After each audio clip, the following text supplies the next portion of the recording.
وہ پڑاؤ ڈال کر کے راستے میں رک جایا کرتے تھے، رات گزار لیا کرتے تھے، پھر جیسے دن شروع ہوتا تو پھر سفر پر چل دیتے تھے۔ تو اس طریقے سے اگر لمبا سفر ہوا کرتا تھا تو رکتے رکتے جایا کرتے تھے۔ تو جب قافلے نے ملک شام کی حدود میں پہنچ کر، یعنی آپ ملک شام کی حدوں کے اندر پہنچ گئے اور شہر بصرہ کے قریب پڑاؤ ڈالا، تو بحیرہ نامی عیسائیوں کا ایک بڑا راہب، جو عیسائیوں کا پادری تھا، عیسائیوں کا علماء تھا، عالم تھا، اپنے گرجے سے نکل کر ان کے پاس آیا۔ گرجا کہتے ہیں عیسائیوں کے عبادت خانے کو، جیسے ہمارے عبادت کی جگہ کیا ہیں؟ مسجدیں ہیں، تو اسی طریقے سے عیسائیوں کے جو عبادت خانے ہوتے ہیں ان کو گرجا کہتے ہیں، گرجا گھر۔ تو راہب جو ہے اپنے گرجے سے نکل کر ان کے پاس آیا اور قافلے کے درمیان سے گزر کر نبی صلی اللہ علیہ وسلم کے پاس پہنچا اور آپ کا ہاتھ پکڑ کر کہنے لگا، یہ دنیا کے سردار ہیں، پروردگار عالم کے رسول ہیں، اللہ انہیں رحمت عالم بنا کر بھیجے گا۔ تو لوگوں نے کہا کہ آپ کو یہ کیسے معلوم ہوا کہ آپ جو یہ کہہ رہے ہو کہ دنیا کے سردار ہیں اور پروردگار عالم کے رسول ہیں، اللہ انہیں رحمت عالم بنائے گا، نبی بنائے گا؟ تو لوگوں نے پوچھا کہ آپ کو یہ بات کیسے معلوم ہوئی؟ تو اس راہب نے کہا کہ تم لوگ جب گھاٹی کے ادھر ظاہر ہوئے، یعنی میں نے تم کو گھاٹی کے اس پار دیکھا، تو کوئی پتھر یا درخت ایسا نہ بچا جو سجدے کے لیے جھک نہ گیا ہو، اور یہ دونوں چیزیں نبی کے علاوہ کسی اور کو سجدہ نہیں کرتی۔ تو اس راہب نے، جب لوگوں نے پوچھا کہ تمہیں کیا نشانی ہے آپ کے پاس، آپ کو کیسے معلوم ہوا کہ یہ نبی بننے والے ہیں، بڑے ہو کر کے نبی بنیں گے، یا یہ دنیا کے سردار ہیں، تو اس نے یہ جواب دیا کہ جب آپ گھاٹی کے اس پار تھے تو کوئی پتھر یا درخت جو ہے ایسا نہیں تھا جو آپ کے لیے جھک نہ رہا ہو، آپ کو تعظیم کے لیے، عزت کے لیے سجدہ نہ کر رہا ہو۔ تو گویا کہ پتہ کیا چلا کہ جو نبی ہوتے ہیں یا نبی ہوتے تھے ان کو جو ہے درخت وغیرہ سجدہ تعظیم کے طور پر، عزت کے طور پر کیا کرتے تھے، جھکا کرتے تھے۔ اور آپ صلی اللہ علیہ وسلم تو ویسے بھی تمام عالم کے نبی ہیں، کیونکہ اللہ رب العالمین نے کسی نبی کو کسی قبیلے کے لیے بھیجا، کسی نبی کو کسی خاندان کے لیے بھیجا، اور کسی نبی کو کسی شہر اور خاص بستی کے لیے بھیجا، لیکن جب آپ صلی اللہ علیہ وسلم کو مبعوث کرنے کی باری آئی تو اللہ رب العالمین نے قرآن کے اندر ارشاد فرما دیا، قُلْ يَا أَيُّهَا النَّاسُ إِنِّي رَسُولُ اللَّهِ إِلَيْكُمْ جَمِيعًا، کہ قُلْ يَا أَيُّهَا النَّاسُ، کہ نبی آپ کہہ دیجئے اے لوگو، یا ایھا الناس انی رسول اللہ الیکم جميعا، کہ میں تم تمام کی طرف، تمام عالم کے لیے جو ہے رسول بنا کر کے بھیجا گیا ہوں۔ اللہ رب العالمین نے مجھے سارے عالم کے لیے رسول بنا کر کے بھیجا ہے۔ اور ظاہر بات ہے جب عالم میں صرف انسان تو رہتے نہیں ہیں، جانور بھی رہتے ہیں، چرندے پرندے بھی رہتے ہیں، اور تمام چیزیں رہتی ہیں، تو اسی طریقے سے آپ جو ہے تمام چیزوں کے نبی تھے، آپ جانوروں کے بھی، انسانوں کے بھی، تمام مخلوقات کے نبی تھے، اور آپ کو اللہ رب العالمین نے تمام کے لیے رحمت عالم بنا کر کے بھیجا، جیسا کہ اللہ رب العالمین نے سورہ انبیاء کے اندر ارشاد فرمایا کہ وَمَا أَرْسَلْنَاكَ إِلَّا رَحْمَةً لِلْعَالَمِينَ، کہ نبی ہم نے آپ کو تمام عالم کے لیے، دونوں جہان کے لیے رحمت بنا کر کے بھیجا ہے۔ تو آپ صلی اللہ علیہ وسلم کے لیے تمام درخت اور پتھر جو ہے سجدے کے لیے جھک گئے۔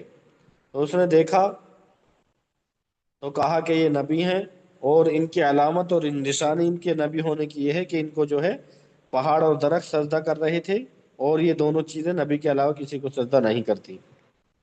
پھر میں انہیں مہر نبوت سے بھی پہچانتا ہوں۔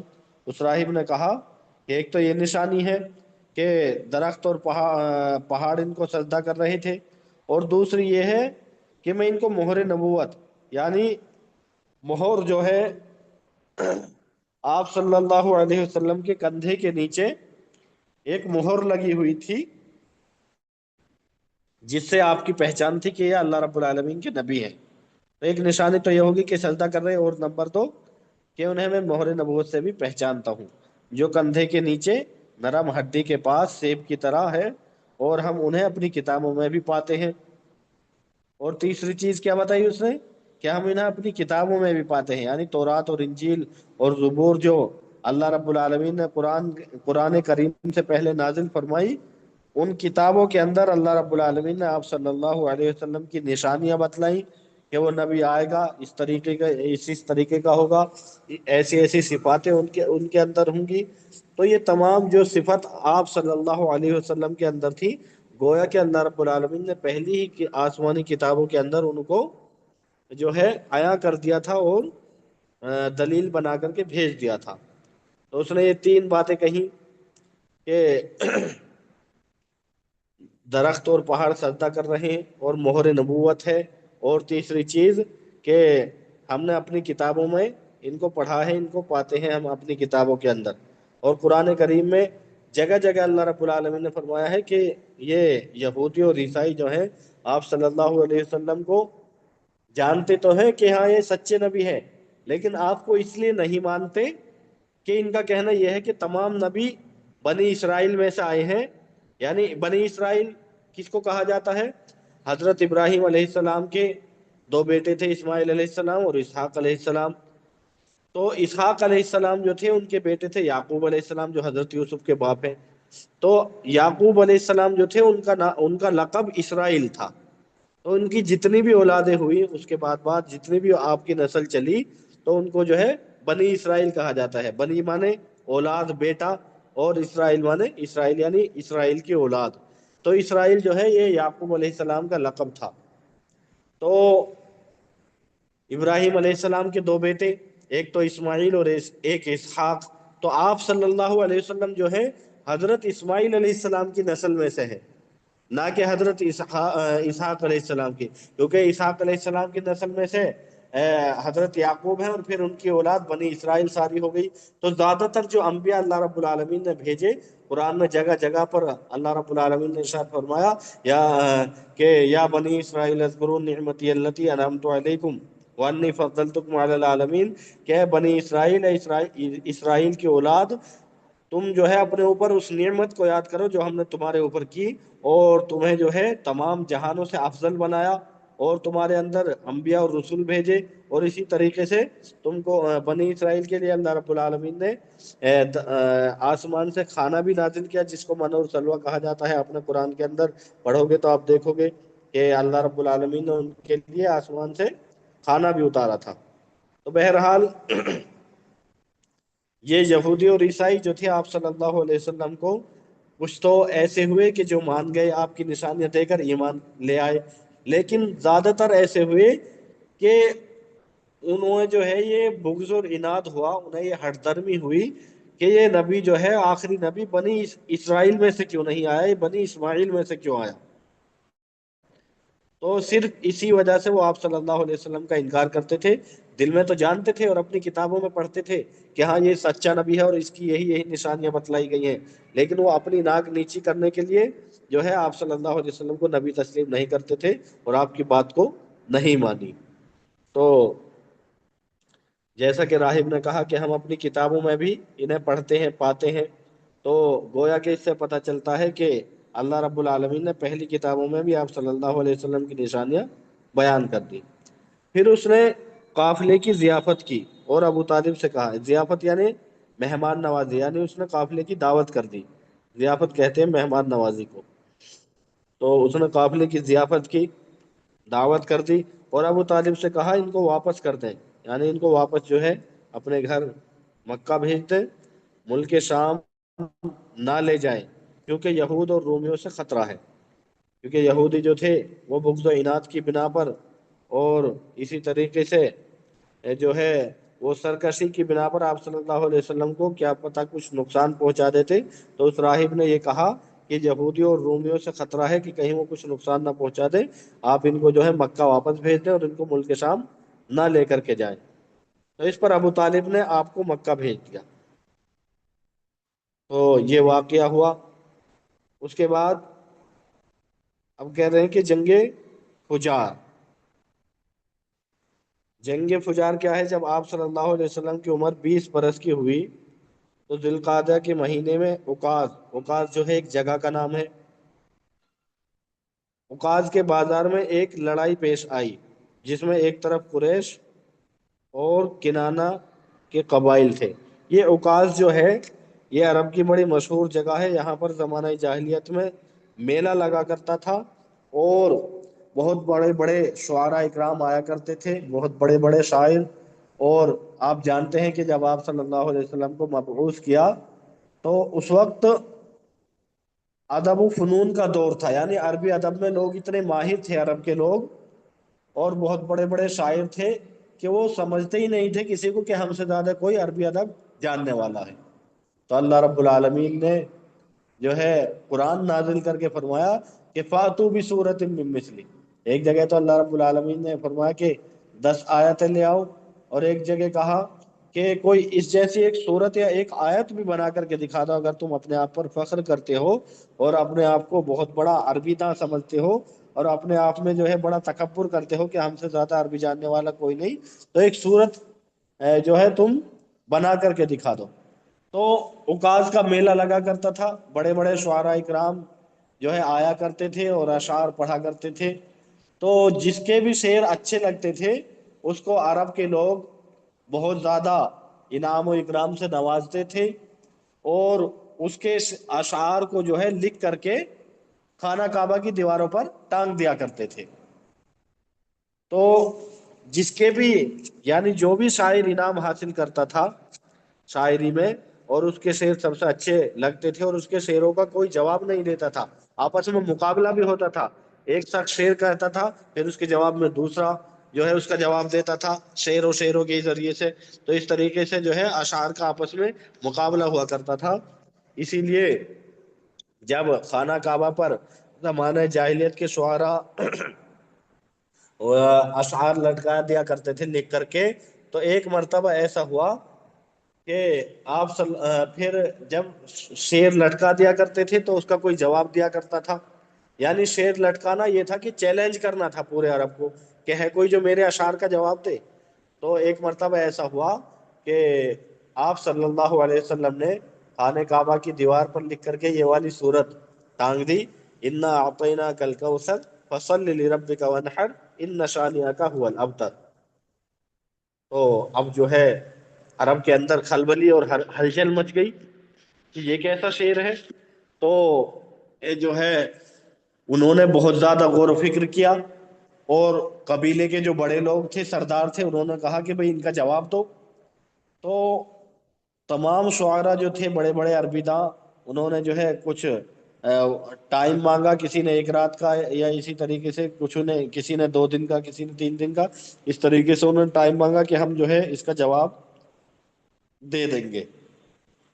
لیکن چونکہ یہ تو اللہ رب العالمین کا کلام ہے، یہ کسی انسان کا کلام تھوڑی ہے، اور کہاں تو اللہ رب العالمین کا علم و حکمت، اور کہاں بندے جو بالکل اس کے سامنے ذلیل اور کسی کوئی اوقات ہی نہیں رکھتے ہیں اللہ رب العالمین کے مقابلے میں بندے۔ تو جب یہ صورت اللہ کے نبی صلی اللہ علیہ وسلم نے خانہ کعبہ کی دیوار پر ٹانگ دی تو تمام شعراء جو ہے عاجز آ گئے اس کا جواب دینے سے، اور ایک بات کا جو ہے ان پر بڑا ایک بات نے ان کو بڑے حیرت میں ڈالا۔ وہ کیا بات تھی؟ وہ یہ تھی کہ انا آتینا کل کوثر ایک آیت ہو گئی، فصلی لربک وانحر 2 آیت ہو گئی، ان شانئک هو الابتر 3 آیت ہو گئی۔ تو انہوں نے جو ہے انہیں یہ گرا گزرا اور ان کی عقل یہاں آ کر کے عاجز آ گئی کہ شعر جو ہوا کرتا ہے وہ تو 4 لائنوں کا ہوتا ہے، یا تو 2 کا ہوتا ہے یا 4 کا، یعنی جوڑا جوڑا ہوتا ہے، اور یہ تو 3 لائنوں کا ہے، یہ کیسا شعر ہے؟ اچھا پھر وہ جب اس کے معنی پر غور کرتے تھے تو بات پوری سمجھ میں آ جاتی تھی، کیونکہ صورت ویسے تو 3 آیت کی ہے لیکن معنی کے لحاظ سے تو پوری بات اللہ رب العالمین نے اس کے اندر جو ہے فرمائی ہے۔ تو وہ جو ہے اس چیز کو لے کر کے بہت حیرت میں پڑ گئے کہ یہ کیسا شعر ہے جو 3 لائنوں کا ہے اور معنی کے حساب سے پورا ہے، اور الفاظ کے حساب سے جو دیکھتے ہیں تو 3 لائنوں کا ہے، ادھورا لگتا ہے۔ تو بہرحال جب انہوں نے بہت زیادہ کوششیں کی اور انہوں نے رات میں سوچا اور اس کے اوپر شعر بنانے کا جو ہے بہت زیادہ کوشش کی کہ ہم جو ہے اس کا جواب دیں گے، تو آخر میں کیا ہوا کہ ایک شاعر نے اس آیت کے نیچے، اس سورت کے نیچے جا کر کے یہ لکھ دیا ما ھذا کلام البشر، ما ھذا کلام البشر، یعنی یہ کسی انسان کا قول نہیں ہو سکتا۔ تو اللہ رب العالمین نے اس طریقے سے جو وہ عربی داں بنتے تھے اور اپنے آپے میں بہت زیادہ فخر اور غرور اور تکبر کیا کرتے تھے، تو اللہ رب العالمین نے جو ہے ان کو جو ہے عاجز کیا اور کہا کہ یہ کسی انسان کا قول نہیں بلکہ اللہ رب العالمین کا قول ہے، گویا کہ تم اس کی طرف ایمان لے کر کے آؤ۔ تو یہ واقعہ ہوا کرتا تھا، اوقاز کے اندر میلہ لگا کرتا تھا۔ تو اوقاز کے بازار میں ایک لڑائی پیش آئی، جس میں ایک طرف قریش اور کنانہ کے قبائل تھے اور دوسری طرف قیس اور غیلان کے قبائل۔ دونوں میں گھماسان کا رن پڑا، فریقین کے کئی کئی آدمی کھیت رہے یعنی کئی آدمی ہلاک ہو گئے۔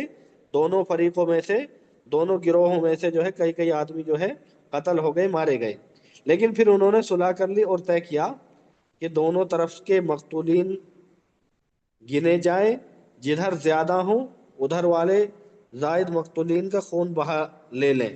یعنی یہ جو لڑائی ہوئی اور آپس میں انہوں نے صلح کر لی، تو اس صلح میں یہ بات طے ہوئی کہ دونوں طرف کے جو ہے مقتولین کو گن لو جو لوگ قتل ہوئے ہیں، تو جدھر کے لوگ بھی زیادہ قتل ہوئے ہوں گے ادھر کے لوگ ان سے بدلہ لیں گے جدھر کے کم قتل ہوئے ہیں، تو گویا کہ دونوں طرف کے برابر برابر ہو جائیں گے۔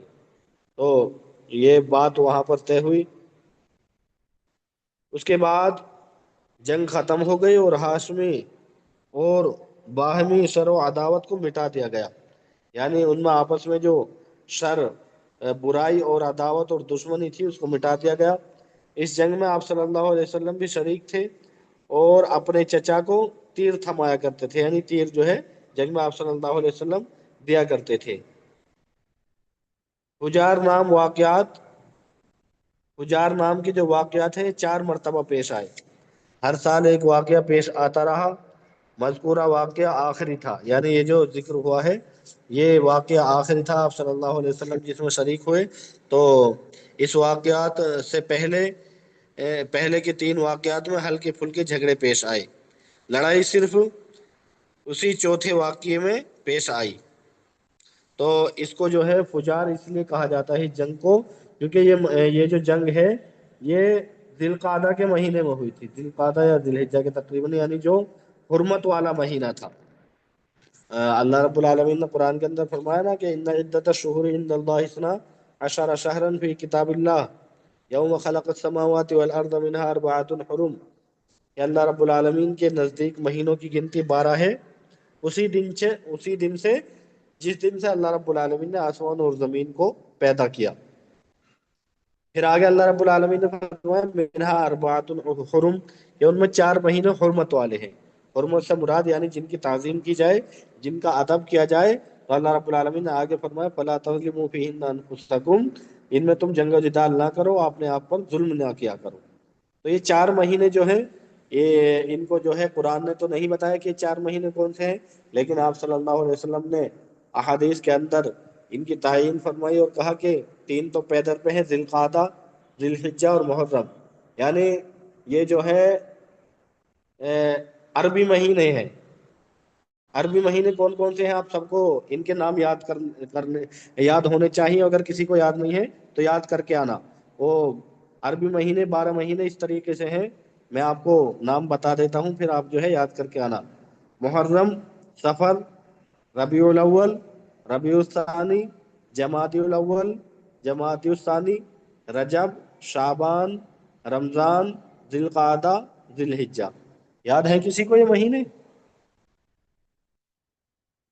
ہاں بھی بچوں، کسی کو یاد ہے یہ عربی مہینے؟ بتائیں مائک کھول کر کے اپنا۔ جی ہاں شیخ الحمد للہ۔ یاد ہے الحمدللہ۔ جی الحمد للہ۔ اچھی بات ہے، جن کو یاد نہیں ہے تو وہ یاد کر لینا۔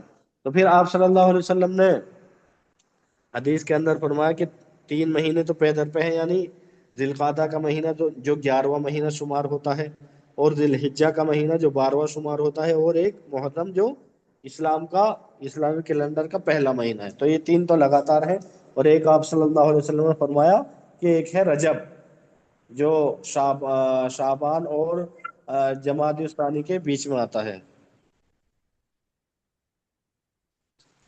تو یہ 4 مہینے حرمت والے اللہ رب العالمین نے فرمایا. اور یہ مہینے ایسے تھے کہ زمانہ ہاں جاہلیت کے جو لوگ تھے نا، عرب کفار و مشرکین، وہ بھی ان کا پاس و لحاظ رکھا کرتے تھے، اور وہ بھی ان میں جنگ و جدال نہیں کیا کرتے تھے، اور ان کے اندر جو ہے وہ جنگ سے رک جایا کرتے تھے. البتہ یہ بات واضح رہے کہ وہ بعض مرتبہ ایسے بھی کرتے تھے کہ اگر انہیں جنگ کرنا ہوتی تو وہ مہینوں کو آگے پیچھے کر لیا کرتے تھے. جیسے مثال کے طور پر محرم کا مہینہ آ رہا، تو وہ یہ کہہ دیتے تھے کہ اس مہینے کو ہم محرم کا نہیں مانیں گے بلکہ اس کو سفر کا مہینہ مان لیں گے، اور اس کے بعد والے کو جو سفر کا مہینہ ہوگا اس کو محرم مان لیں گے. تو اس وجہ سے ہم جو ہے اس مہینے کے اندر لڑائی کریں گے. تو اس طریقے سے وہ آگے پیچھا کر لیا کرتے تھے. لیکن بہرحال یہ 4 مہینوں کا جو ہے پاس و لحاظ کیا کرتے تھے. اللہ رب العالمین نے قرآن کے اندر بھی کہا کہ یہ حرمت والے مہینے ہیں، اور یہ جیسے ہی کہ آج یہ محرم کا مہینہ چل رہا ہے، تو ان مہینوں کے اندر اگر کوئی شخص گناہ کرتا ہے، ویسے تو عام دنوں کے اندر بھی گناہ کرنا غلط بات ہے، اور اللہ رب العالمین کے یہاں یہ جو ہے یہ قابل وہ نہیں ہے، یعنی بہت ویسی بات ہے جس پر اللہ رب العالمین عذاب دے گا کوئی بھی گناہ ہو اسی گناہ کے حساب سے. لیکن یہ 4 مہینے جو ہیں ان کے اندر اللہ رب العالمین نے خاص طور سے گناہ کرنے کے لیے منع فرمایا، اور کہا کہ فَلَا تَظْلِمُوا فِيهِنَّ أَنفُسَكُمْ، اپنے آپ پر جو ہے تم ظلم نہ کیا کرو ان 4 مہینوں کے اندر. اور ان 4 مہینوں کے اندر جو کوئی شخص نیک اعمال کرتا ہے تو آپ صلی اللہ علیہ وسلم کی احادیث کے اندر موجود ہے کہ اللہ رب العالمین اس کو بڑھا چڑھا کر کے اس نیکی کا ثواب عطا فرماتا ہے.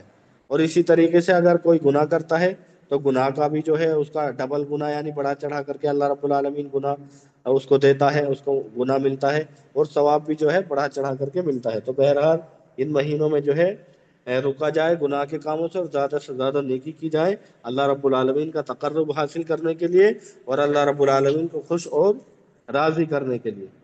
تو اس مہینے کے اندر جو ہے یہ واقعہ پیش آیا، اسی وجہ سے اس کو جنگ فجار کہا جاتا ہے. اب اس کے بعد ہے حلف الفضول.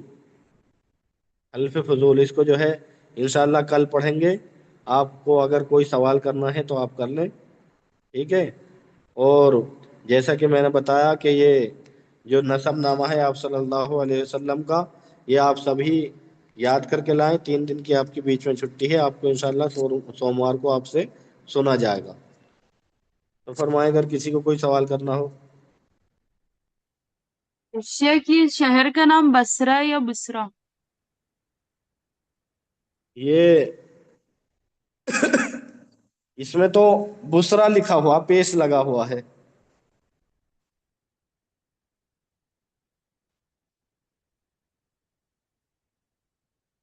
لیکن جو ویسے پڑھا ہے اردو کی کتابوں وغیرہ میں ہم نے بھی، تو وہ بصرہ ہی کہا جاتا ہے. کوفہ اور بصرہ یہ بڑے مشہور شہر ہیں.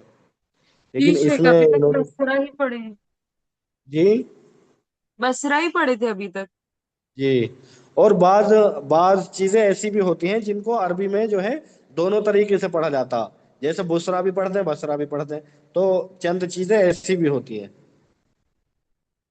جی شیخ.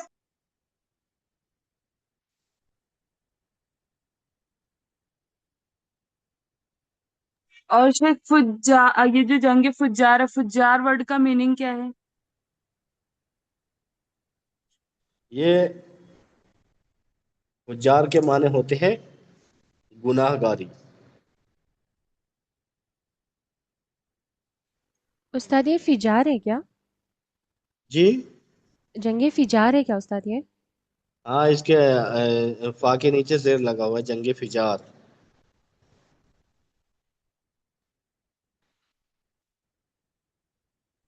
السلام علیکم ورحمۃ اللہ وبرکاتہ. میری آواز آ رہی ہے؟ جی جی جی. یہ فجار نام کے 4 واقعات بولے نا شیخ، اس میں صرف ایک ہی واقعہ ہے، اور جی جی 3 جی. واقعات کا ذکر، وہ کون سے 3 واقعات ہیں؟ واقعات کا ذکر دوسری بڑی کتابوں میں ہوگا، کیونکہ یہ جو تجلیات نبوت ہے تو مختصر کتاب ہے نا. جی.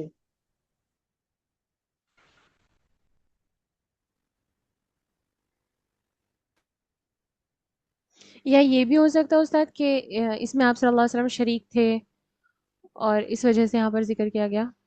یہ بھی ہے، اور دوسری بات یہ بھی ہے کہ اس میں بتایا جیسا کہ پہلے جو 3 واقعے ہوئے وہ ہلکے پھلکے ہی تھے، لیکن اس میں جو ہے زیادہ بڑی لڑائی اور جھگڑا پیش آئے، تو اس وجہ سے اس کو ذکر کر دیا۔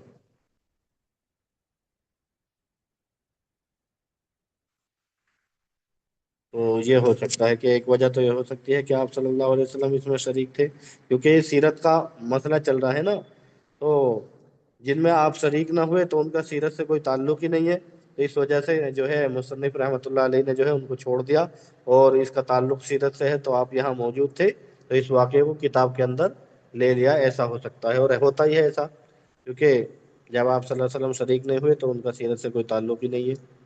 یہاں پر تاریخ بیان کرنا مراد نہیں ہے، کیونکہ یہاں پر تو آپ صلی اللہ علیہ وسلم کی سیرت بیان کرنا مراد ہے، تو اس وجہ سے آپ صلی اللہ علیہ وسلم شریک رہے، تو اس لیے اس میں ذکر کر دیا، ایسا ہو سکتا ہے۔ ٹھیک ہے۔